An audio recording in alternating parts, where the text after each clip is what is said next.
through clearing the air from some of these questions, people will stop wasting their time in the wrong areas and get back to focusing on Sebastian. Yeah, I think that's yeah. This is the conversation you and I have had. Is I think that I understand that there's a lot of the. I understand that you don't want to sling any mud, and I think that's admirable, and I respect you for it. I just think that at the same time, there have been a lot of accusations sent your way, and in order to clear your own name, there may be times where you have to say things that it'll have to be left up to Katie to come out and respond to. Well, and we're living in an alternative universe, like we talked about today, Aiden. You don't have to provide proof of the accusations, but you want proof from the person you're accusing that it didn't happen. Yeah. How does that even work? Yeah, you can't prove a negative. And that's I've seen a lot of that also as people have been demanding from me, we'll prove he didn't say it. And I'm like, I asked you to prove he did. You can't ask me to prove he didn't. That's not how this works. Right. It's the unfortunate part of this being so broadly on the internet. But now that we've kind of drilled through that, and I think that's cleared up a lot of your perspective on it and your history of it, Seth. I want to kind of fast forward a little bit through towards the end of your relationship with Katie, because I know I don't know what the details of your marriage were like, and I don't necessarily think that they're entirely relevant to Sebastian disappearing or to any of the rumors I've seen. But a lot of people accused me when we put out our series on the case, on the story and everything, of not looking hard enough at you. And one of the things we did really drill down into when we were looking at you was your divorce. And that was where it seems like all of these claims about you being, there were some people who were saying that you taught her to drive when she was 16. Is that true? No, I taught her to drive when she was 19. 19? Okay. So I'm just again wrapping my head around some of these rumors. There's a lot of them. You met Katie when she was 12. You didn't really have any sort of relationship with her, and then around 18 something develops. So what led to that relationship developing? How did you guys 18. Reconnect, I guess? She moved out of her dad's house. I guess it was not a very friendly environment. Okay. And at that time, the aunt and uncle had got a place, and I was paying rent for my room there, and she moved in. So you were renting a room with your former fiance at that point? Had you guys broken up? So your former fiance, you were renting a room from her aunt and uncle, and then Katie, in order to escape a bad situation at home, moved in with them. Correct. And how old was she at that time? After 18, she moved out of her dad's house after she turned 18. Okay, so you and her did not live in the same place until after she was 18. Correct. Okay, and did you have any sort of friendship or anything like that between the time that you met her and she turned 18? No. Gotcha. All right. So, kind of moving along with this, another one of the issues that I've seen commonly paraded around, and this one's going to be a little tough to discuss probably, but it's by far the most serious claim that's been made. And I want to preface this by saying that as far as I can tell, this has absolutely nothing to do with Sebastian's disappearance and is entirely basically, a claim about you, Seth. But you and Katie, you have had a relationship, and I don't mean a romantic relationship. I mean, you've known each other for a very long time, correct? Yes, sir. Since before you became romantically involved? Yes, sir. All right. So what was the nature of that relationship from the point that you met her up until the point where one or the other expressed romantic interest? She was a babysitter for my fiance's aunt and uncle. Okay. And were you living with that aunt and uncle? When I initially met, no. Okay.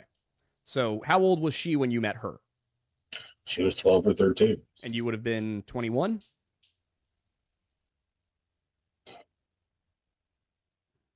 I'm just trying to do the math in my head here.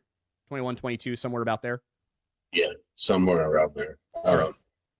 I met her because when I got off of work, I would go over to their house to watch the kids so that whoever's watching the kids could leave and go home.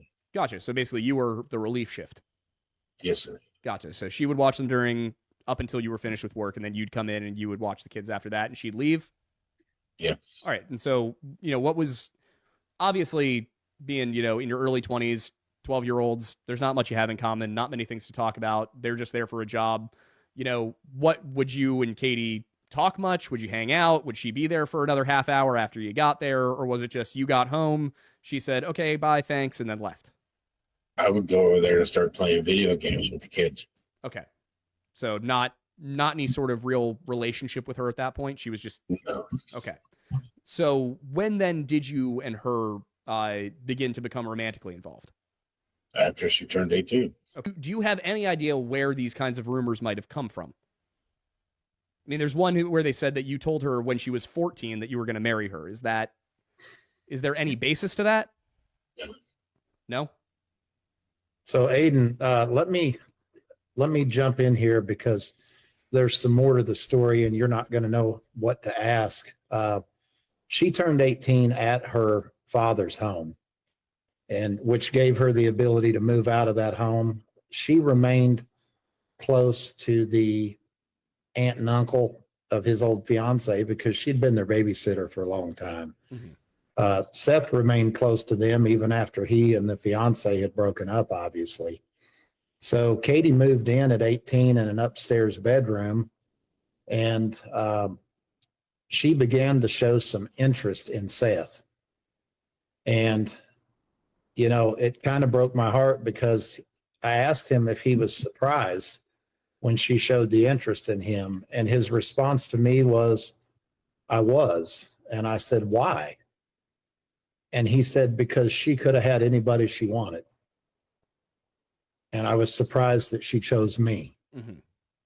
And I said, well, what happened after that? And he said, well, I told her that I wasn't interested back at the time. And I said, well, if you were surprised because you felt like she could have had anybody she wanted, then why were you not immediately interested back? And he said, well, she was in a relationship. And I said, okay, so she had a boyfriend? And he said, well, actually, she had two boyfriends. And I said, what? Mm-hmm. And he said, yeah, she had a boyfriend that was about her age. And she had another boyfriend that was older than I was that had a wife and two children. Oh, geez. Seth, So, not that I don't believe you, Tony, but just Seth, can you give me a nod or something if is he telling the truth?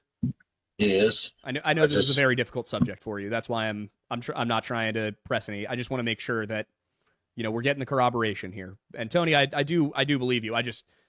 People are going to want to see it from Seth as well. So I'm not trying to sling mud at anybody. I know.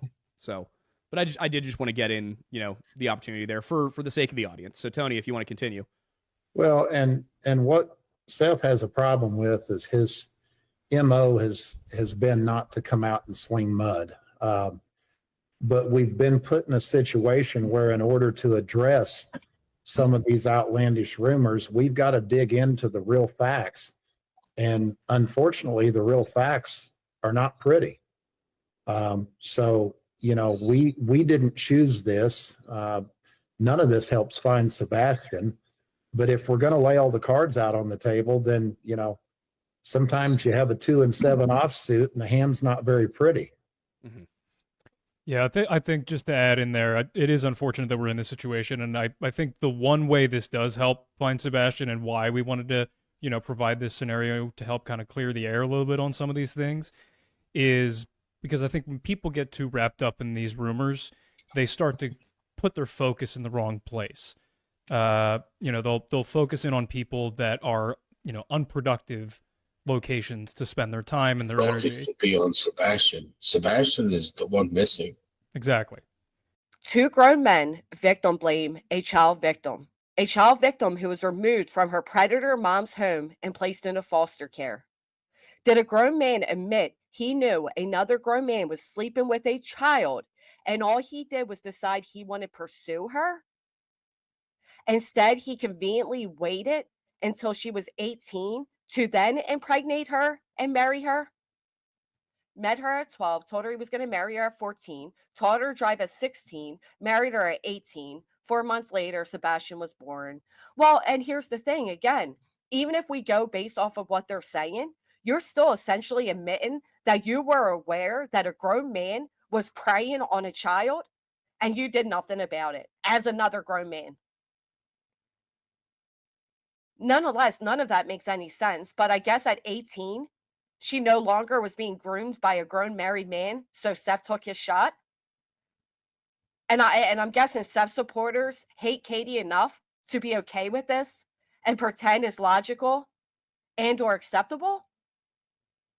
And if you are one of those people that agree with what Tony said and you find it to be okay, I hope you never talk about another case of a child who was SA'd. That'd be like blaming Madeline Soto for what happened. Do they understand that? Oh, well, she was dating a married man. Of course it ain't math in Artist Creek because they're full of shit and it took them a year to come up with this story. You guys feel what I'm saying? Like you're literally blaming a child and you're trying to make her fucking look bad? A child victim that you know was a victim of SA in her own fucking home and you're justifying it? Because you hate her? Because you've all dehumanized her to the point where you're okay with that? That was a fucking child. Thank you, B-Tim. The 19-year-old teach her how to drive is a lie. He says 16, he taught her. We all got the clip of him saying that. I find it sickening that 4 grown men laughing at grooming allegations and acting like what Seth did wasn't wrong. Right. Plus, again, the math don't math, but hey, Seth. Unbelievable. I didn't watch it, Berkshire. I have no desire to keep up with Seth Rogers and his fucking lies. None.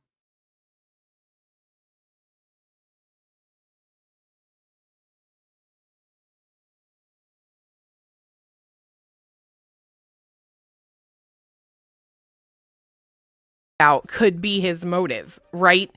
Even if Sebastian were to go live with him full time, it doesn't mean it's gonna fucking work. And if he really does, well, there's there's 2 motives for me, okay? That would be the first one, not believing that he's actually going to take full custody of his son. Could that make him steal his son? Absolutely. However, there's also a second motive with Sean for me, right? Mm-hmm. I don't believe he wanted Sebastian full time. That's my opinion, you fat bastard. Fuck you. I can have that. But I don't believe he wanted Sebastian full time. I don't. He had the opportunity to get him last year. He didn't take it. I think it's easier to come on the internet and preach, I love my son. I've been wanting custody of him since she filed for divorce. But yet the first opportunity, maybe, or at least the one I know of, that you have, you don't take it.